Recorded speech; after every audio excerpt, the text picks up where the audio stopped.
হযরত আম্মার ইবনে ইয়াসির রাদিয়াল্লাহু তাআলা আনহু যার কথা বলতেছিলাম, ইবনে হাজার আসকালানী রাহমাতুল্লাহি আলাইহি বলেন, এই দ্বীনের দাওয়াত প্রচার করতে গিয়ে শুধুমাত্র একটাই অপরাধ, ইসলাম গ্রহণ করেছে, হক কথা গ্রহণ করেছে। আম্মার ইবনে ইয়াসির রাদিয়াল্লাহু তাআলা আনহুকে উটের সাথে বেঁধে দিয়েছে, দুই পা দুই সাইডে বেঁধে দেওয়ার কারণে দুই দিক থেকে উটকে যখন তাড়ানিতে আঘাত করেছে, দুই দিকে উট দৌড় দিয়েছে। জীবন্ত আম্মার ইবনে ইয়াসির মাঝখান থেকে ফিরে গেছে। ও ভাই, আজকে নামাজের জন্য আপনাকে দাওয়াত দেওয়া হলে নামাজের সময় আপনার কাছে নাই। ইতিহাস পড়ো, ইতিহাস বোঝো, নিজেদের ইসলাম কোথা থেকে আসছে, কিভাবে আসছে, এটা যদি আমার আপনার জানা থাকতো, আজকে আপনাকে যখন মুয়াজ্জিন আযান দিতে আল্লাহু আকবার আল্লাহু আকবার হাইয়া আলাস সালাহ হাইয়া আলাল ফালাহ, পৃথিবীর সমস্ত ব্যস্ততা বাদ দিয়ে আমার আপনাকে মসজিদে আসা মুসলমান হিসেবে উচিত ছিল। আম্মার ইবনে ইয়াসিরকে জীবন্ত মানুষকে ফিরে ফেলেছে দুই দিকে উটের সাথে বেঁধে দিয়ে। হযরত সুমাইয়া রাদিয়াল্লাহু তাআলা আনহা, একে ওই সময় আবু জেহেল, লাহাব, উতবা, সাইবা, এরা সকলে মিলে আবু জেহেল বিশেষ করে হযরত সুমাইয়া রাদিয়াল্লাহু তাআলা আনহার লজ্জাস্থানে বর্ষা মেরেছে, এদিক থেকে ওদিক ফিরে দিয়েছে। জীবন্ত মানুষ কাঁদতে কাঁদতে সাথে সাথে মৃত্যুবরণ করেছে, ইসলামের প্রথম শহীদ। বলতেছিলাম এই দিন ইসলাম, আজকে আমরা যেই কালেমা পেয়েছি, কালেমাটা অতটা সহজ আসে নাই।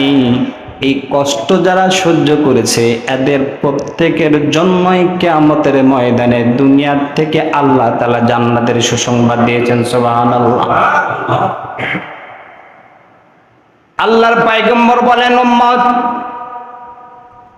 তোমাদের এই যে ক্ষমতা যেইভাবে তোমরা পাইছো, আজকে যে হায়াতটা, মানুষের জীবনটাকে, কবরের জগৎটাকে সাজানোর জন্য আল্লাহ তাআলা হায়াত দিয়েছেন, ওই কবরের জগৎ কিয়ামতের ময়দানের অবস্থা এমন হবে, প্রত্যেকটা মানুষকে দাঁড়ানো হবে, দাঁড় করে দেওয়া হবে, বলা হবে আমতাজুল ইয়াউমা আইয়ুহাল মুজরিমুন, হে পাপী পাপিষ্ঠ তোমরা যারা আছো, গুনাহগার, অপরাধ, তোমরা আলাদা হয়ে যাও, আলাদা হয়ে যাও, অটো আলাদা হয়ে যাও।